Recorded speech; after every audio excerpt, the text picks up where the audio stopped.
गिरनार पर नवी सीढ़ी, जूनी सीढ़ी तथा दातार सीढ़ी पर मानव वन्य जीव घर्षण निवारवा वन्यजीवोની સલામતી તથા આવતા યાત્રિકોની સલામતી માટે 25 ટ્રેકર્સની નિમણૂક કરવામાં આવી છે.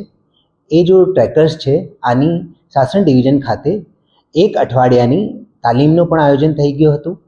આ તાલીમ દરમિયાન આને ફિલ્ડમાં લઈ જઈને આનું ઓરિએન્ટેશન કરવામાં આવ્યું અને શાસનનો જો હોસ્પિટલ છે ત્યાં લઈ જઈને કેવી રીતે વન્ય પ્રાણીઓની સાર સંભાળ કરવામાં આવે છે, કેવી રીતે આને રેસ્ક્યુ કરવાનો, આ આખું પ્રોટોકોલ આને શીખવાડવામાં આવ્યું.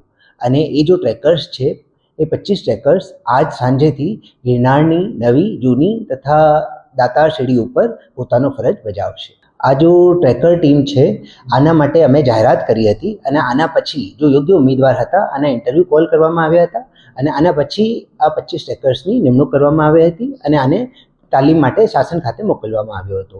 અને જેમ કે આપ જાણો છો કે આ ગિરનારની નવી સીડી, જૂની સીડી તથા દાતાર સીડી ઉપર સિંહ અને દીપડાનો સતત અવરજવર રહે જ છે. તો આ બાબતે આને તાલીમ પૂર્ણ કરવામાં આવી અને હવે આ જો કપરા અને સંવેદનશીલ વિસ્તાર છે આમાં એ લોકો જઈને જો વન્ય પ્રાણીની મૂવમેન્ટ છે આનો ઓન જોબ એક્સપિરિયન્સ લેશે અને સાથે અમારો જો જૂનાગઢનો એક્સપિરિયન્સ સ્ટાફ છે એ આને આખી આ પ્રક્રિયા શીખવશે. જી સર.